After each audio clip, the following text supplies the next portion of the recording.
Afternoon to everyone. Warm welcome to my YouTube channel. Myself, Dr. D. Kartika, Department of Commerce with Computer Applications, Dr. S. Rajalakshmi College of Arts and Science, Coimbatore. Today, we are going to discuss about the next step in your auditing, that is your risk assessment process. The risk assessment process of identifying the hazards that could negatively affect an organization's ability to conduct the business. So identifying the risk, and then you have to assess the risk. So these assessments will help identify inherent business risk and prompt measures, process and controls to reduce the impact of these risks on the business operations. And risk assessments help ensure the health and safety of the employees and customers by identifying the potential hazards. So identifying the potential hazards itself is a task which we will not be able to complete it very easily. So this risk assessments will help us to identify the potential hazards, and the goal of this process is to determine what measures should be implemented to mitigate the risk. For example, certain hazards or risk might determine the type of protective gear and equipment a worker needs. So different industries present the different type of hazards, and such the risk assessments vary from the industry to the. And again, the main purpose of the risk assessment are to identify health and safety hazards and evaluate the risk presented within the workplace, and then to evaluate the effectiveness of the suitability of the existing control measures, and to ensure additional controls including procedural are implemented whatever the remaining risk is considered to be anything other than low, to prioritize further resources if needed to ensure the above. These are all the purpose behind the risk assessment, and this risk assessment process involves the following steps. The first one is regarding the identification of the risk. The auditors identify and categorize the risk by considering the factors such as entities, industry, operations, internal controls, and external environment.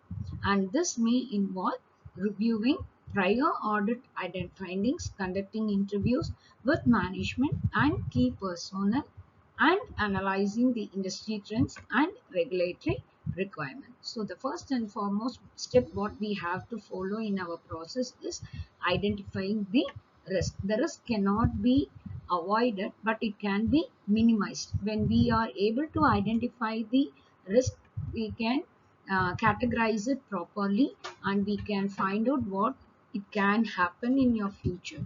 We cannot be certain, it may be uncertain, but to certain extent we can avoid our risk. So the first and foremost step what we have to do is your identification of the risk. And then next one is evaluating. As you all know how we are going to evaluate. The evaluating is an important factor. So that's why we have mentioned as evaluate the significance and likelihood of identified risk by considering the factors such as potential impact on financial statements, and then the likelihood of the occurrence, and then the effectiveness of internal controls in mitigating these risks. So I repeat again, the auditors evaluate the significance and likelihood of the identified risk. So first we are identifying the risk, and then we are going to evaluate. Okay. So this risk assessment procedure are performed to validate information obtained during the risk assessment process. So identifying the existence of unusual transactions or events and amounts, ratios and trends that might indicate matters that have the financial statement and audit planning implications. So when you are evaluating, we are categorizing, and then we are going to evaluate the particular risk. So this particular risk, it may have the potential impact on financial statements and likelihood on occurrence and effectiveness of the internal controls in mitigating our risk.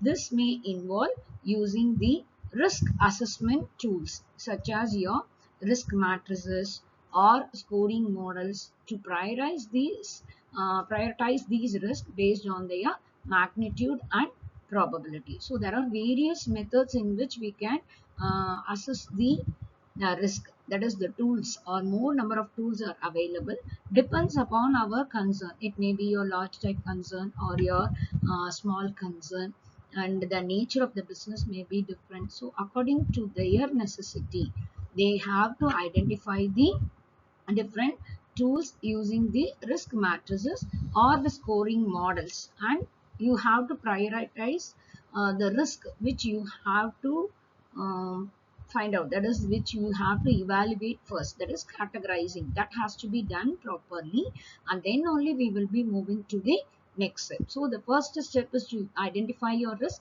and then the second step is to evaluate risk, and then response to the risk is most important. So in this we have three steps: one is identifying, another one is evaluating, and the next one is your response to your risk. So in your response to the risk, based on the assessment of the risk, okay, so what we have discussed enough about what is assessment, what is identification, everything in your previous slides.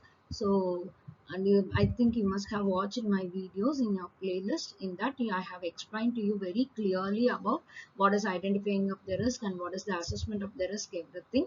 So here, assessment of risk, based on your assessment of the risk, auditors develop strategies to respond to identified risk effectively.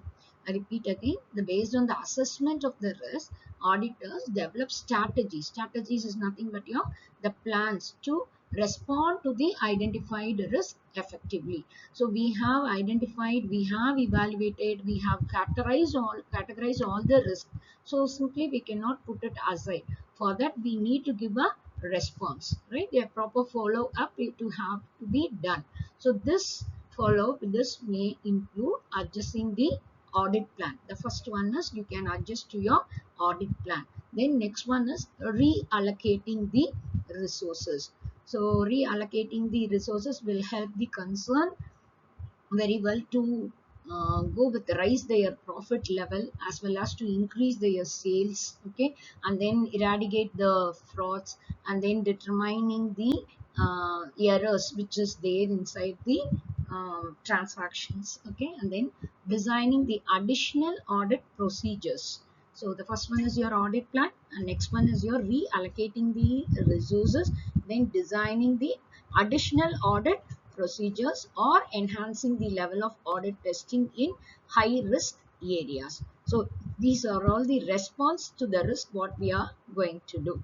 That is, we are taking the steps to avoid those risks. Simply to say, auditors may also collaborate with the management and audit committees to address control deficiencies and mitigate the risk. So this is also another way in which you can get a solution to the response to the risk, the solution to what has happened. So the auditors may also collaborate with the management and audit committees to address control deficiencies and mitigate the risk. So why we are doing all these steps is along with the auditors, why we are going for all these things is to minimize the risk inside the organization. So the audit is a better tool and efficient tool for many uh, to solve with many problems. So first foremost thing is it helps the management. So the auditors have to help the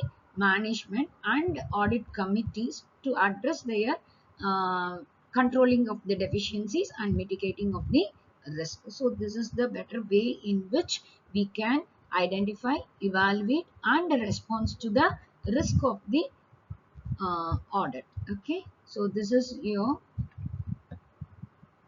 process. And finally, documentation and communication. The auditors can document their identified risk and assessment process in the audit planning documentation, and then have a clear and transparent communication of the risk assessment findings with management, audit committees, and other stakeholders, which is most essential for ensuring a standard understanding of the audit risk and objectives. So thank you so much for joining. We'll meet with three more videos regarding your audit in the playlist. Thank you so much for your support. Thank you.